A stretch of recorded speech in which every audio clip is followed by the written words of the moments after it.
forma, nosso apoia-se, nosso Pix, segue na descrição. E Bergson, hoje vai ser o nosso tema, né, acerca da crítica que Bergson faz ao paralelismo. Vamos pegar alguns aspectos da crítica que Bergson faz a essa noção do paralelismo, né, diante dos prismas que se elaboram a partir da perspectiva da própria confluência e divergência, né, de aspectos teóricos no que concerne ao idealismo e o realismo, né. A proposta de Bergson seria demonstrar que a própria tese do paralelismo se apoiaria num tipo de artificialismo argumentativo, no qual vai, de certa forma, se erigir já ali a partir de Descartes, né? O paralelismo, o famoso paralelismo corpo e alma, que vai se reverberar posteriormente nas noções, digamos, representativas, né, desse conteúdo mental dentro da perspectiva cerebral, né?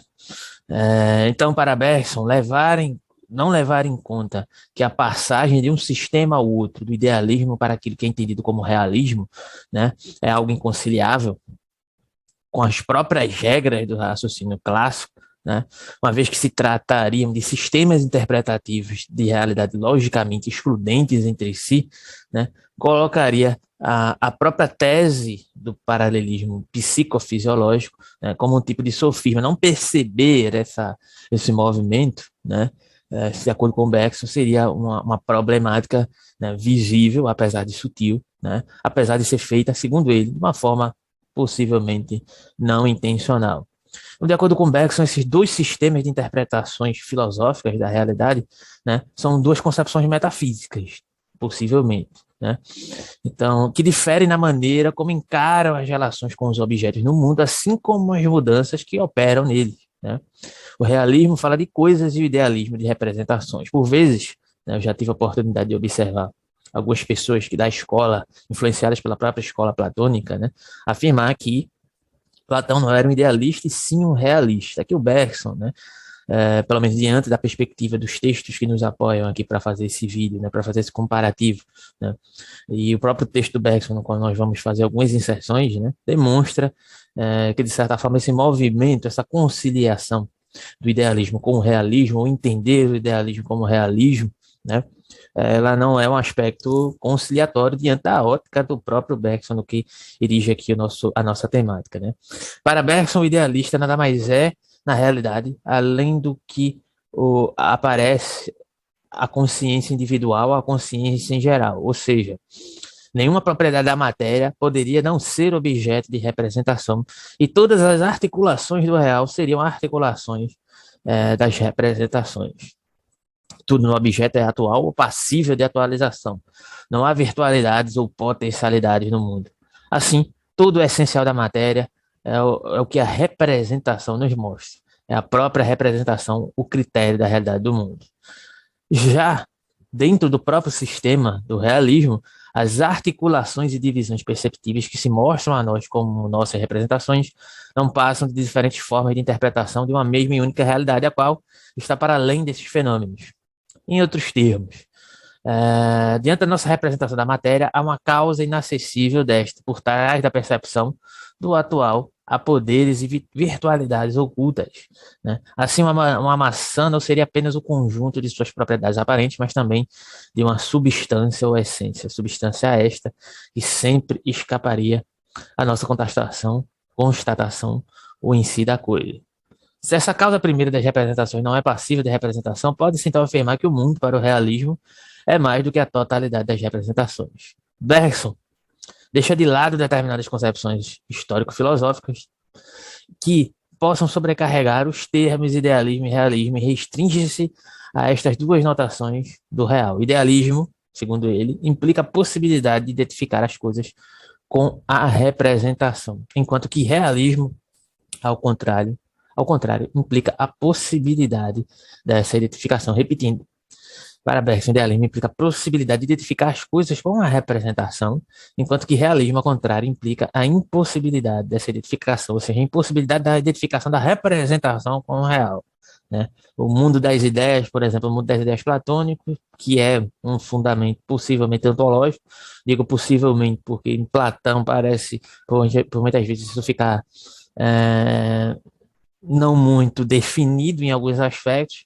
entretanto, Platão segue por esse caminho, né? Já o realismo seria a impossibilidade da identificação, né, dos aspectos materiais com um determinado fundamento, digamos assim, algo que parece, de certa forma, meio kantiano, né? Então, seguindo de acordo com esse contexto, o paralelismo, né, ele tenta fazer uma reunificação da relação da representacional com os aspectos realistas, digamos assim, né? O problema é que seria a partir de Descartes. Descartes, a partir da verificação do eu penso, né, do cogito ergo sum, vai tentar, de certa maneira, se reconciliar com o real, se reconciliar com o que ele é externo, diante do escopo material, do escopo do mundo. E qual é a solução que Descartes, de certa forma, produz a partir disso? É um tipo de paralelismo que se pauta num olhar científico que é validado pela perspectiva do Deus, né, do Deus cartesiano, né, mas não só, né, o Descartes vai tentar outros caminhos para resolver dentro da internalidade das concepções corpóreas, digamos assim, né, algo que vai ser até posteriormente tido como uma conclusão totalmente equivocada de Descartes, que é o apelo a tal glândula pineal, né, na verdade, e posteriormente se verifica que é algo totalmente desconexo, né. Então, a própria tese do paralelismo sustenta que, uma vez de posse de determinado estado cerebral, seria possível suprimir todos os objetos da percepção a ele correspondente, sem causar qualquer mudança na consciência, uma vez que este estado cerebral, e não os objetos da percepção, é aquele que determina a percepção consciente. Logo, nos apercebemos que aqui se perfaz uma espécie de beco sem saída para a tese idealista.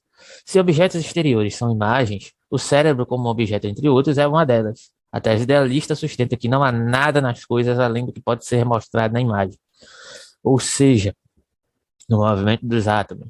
Se partirmos do princípio de que não existe o que não existe são movimentos dos átomos cerebrais, então nada mais há no cérebro do que tais movimentos dos átomos cerebrais. Aqui vamos ao texto do próprio Bergson, né? Ler alguns trechos aqui do Bergson. Bergson começa seu livro, né, comentando algumas questões sobre o cérebro, né?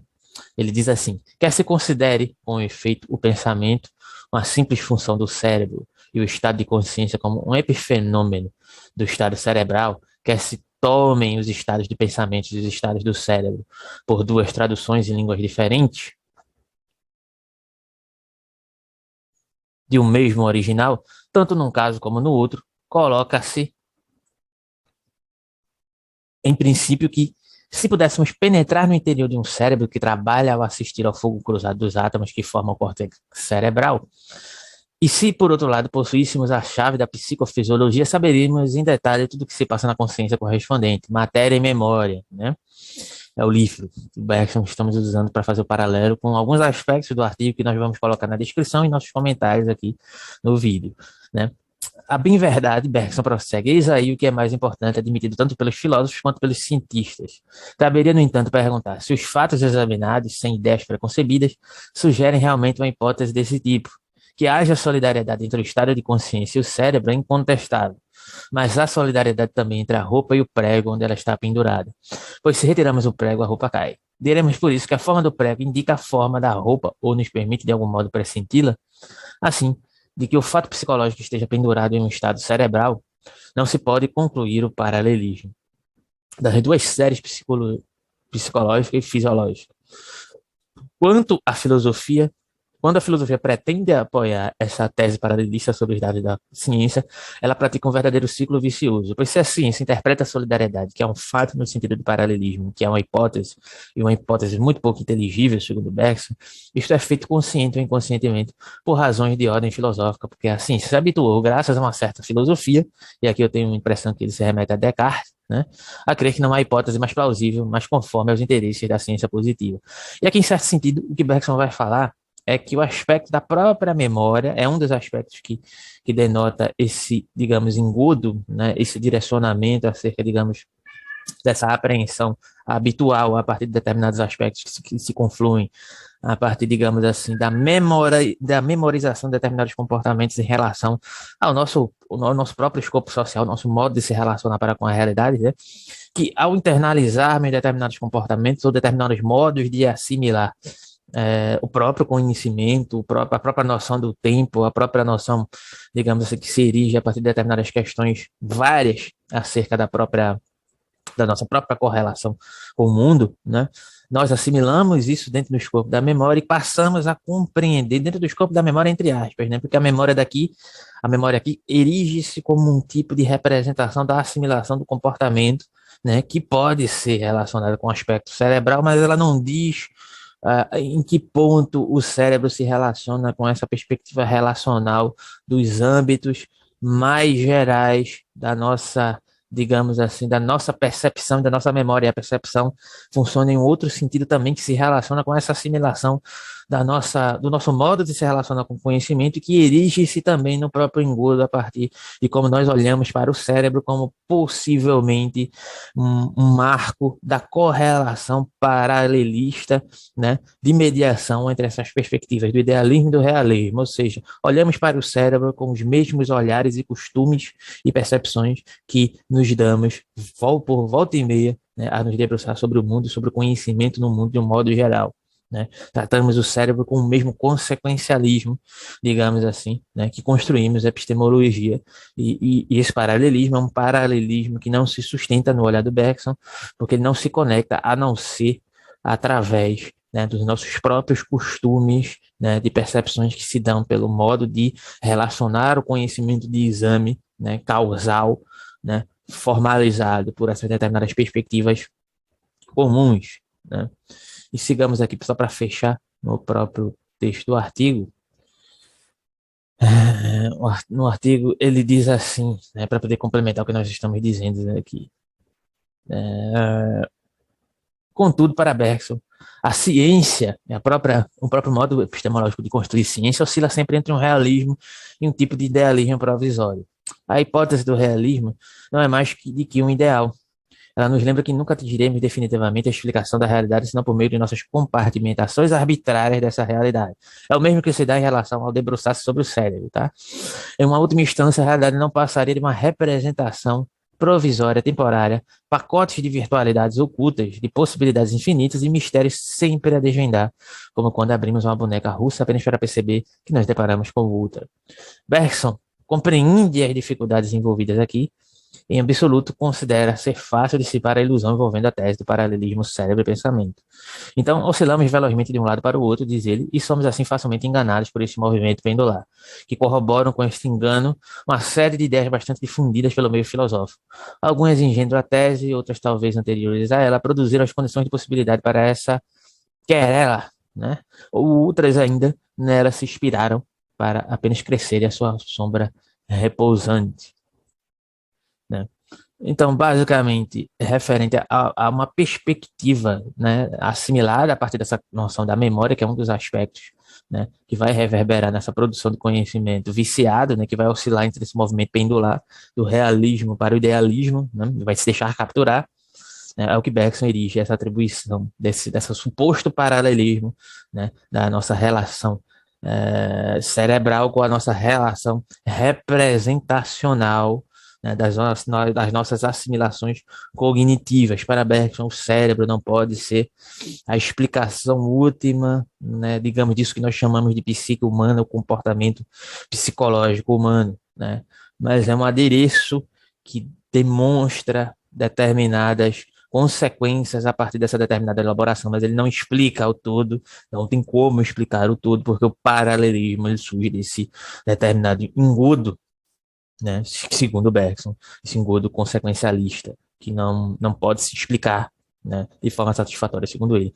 Então, hoje foi isso, alguns aspectos dessa questão da relação de Bergson com o paralelismo e como aparece, diante de alguns aspectos, do cérebro aqui para Bergson, como se relaciona dentro desse escopo do realismo e do idealismo, né? Posteriormente, né, se possível, a gente vai esmiuçar um pouco mais essa questão, né, um pouco complexa, um pouco complicada, um pouco a contrassenso, né, inclusive, né, um pouco contraintuitiva, diga-se de passagem. Mas é isso. Se quiser ajudar nosso canal, nosso apoio, nosso Pix segue na descrição, assim como todas as nossas informações, né, dos nossos cursos gratuitos e nosso curso da Genealogia da Moral, que está acontecendo às quartas-feiras, às 16 horas, e você tem acesso a todas as gravações anteriores, a partir do momento que você iniciar a participar, tá? e você tem acesso, pode acompanhar aqui conosco, fazendo as leituras e estudos dirigidos a partir das 16 horas das quartas-feiras, né?